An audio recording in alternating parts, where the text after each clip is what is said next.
Good morning, dear students. We are going to learn about the electricity generations and the sources of electricity.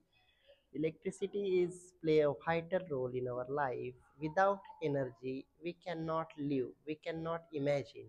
Dr. Satyanarayan Bird, the scientist, renowned person who made remarkable discoveries in the field of energy. याची range set करावं लागते. हे multimeter, multi याचा अर्थ अनेक, metre म्हणजे अनेक मोजमाप या ठिकाणी आपल्याला घेता येतात. व्होल्टेजचं घेता येते, करंटचं घेता येते, रेजिस्टन्सचं घेता येते, कंटिन्युटी चेक करता येते एटसेट्रा. तर त्याच्यामध्ये आता आपण हे व्होल्टेज मोजू या सेलचं. हा सेल आहे. या सेलचं व्होल्टेज मेजर करताना जर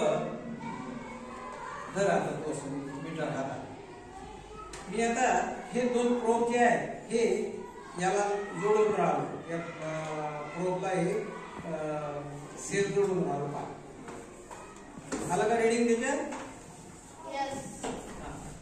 तिकडे दाखव किती आहे मोदार आहे. 15 नाही 1 पॉइंट आला त्याच्यात 1.5 सिंगल डिजिट पर्यंतच घ्यायचं. 1.5 व्होल्ट 1.5 म्हणजे या सेलचं व्होल्टेज किती आहे? 1.5 व्होल्ट 1.5 व्होल्ट. आता हा ड्राय सेल आहे. Basically this cell is from Leclanche cell. Leclanche नावाचा सायंटिस्ट होता, त्याने शोधून काढला.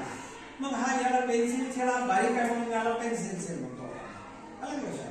हा दुसरा सेल पण आहे आपल्याकडे. हा ड्राय सेलच आहे पण याचा आकार याच्यापेक्षा छोटा आहे. आता याचं व्होल्टेज पाहू आपण किती. हा ड्राय सेल असताना म्हणजे लेक्लॅन्डचे सेल असताना याचं पण व्होल्टेज आपल्याला 1.5 मिळाला पाहिजे. किती आहे? 1.3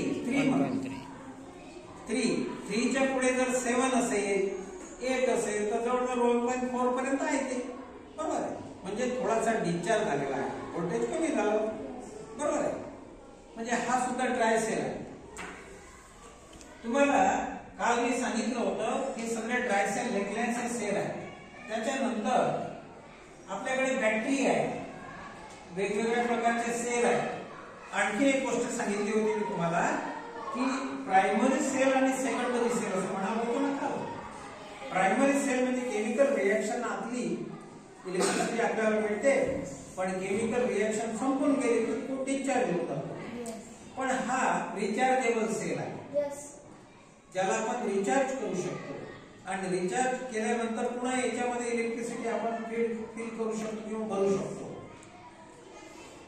असे अनेक वेळा चार्जिंग डिस्चार्जिंग हा सेल करू शकतो. अशाच प्रकारचे या सेल पासून तयार झालेली जी बॅटरी असते ती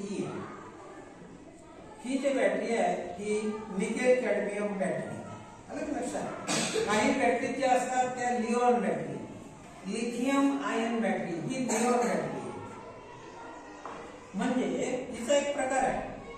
या बॅटरीच्या आतमध्ये लिथियम जो धातू आहे त्याचा आयन आणि लिथियम या दोन्ही पासून तयार झालेली आहे म्हणून हिला लिओन बॅटरी असं म्हणतात. हा सेल नसून ही बॅटरी आहे. याचा अर्थ याच्या आतमध्ये एकापेक्षा जास्त सेल असावेत आणि ते एकत्र जोडले आपण आता पाहत.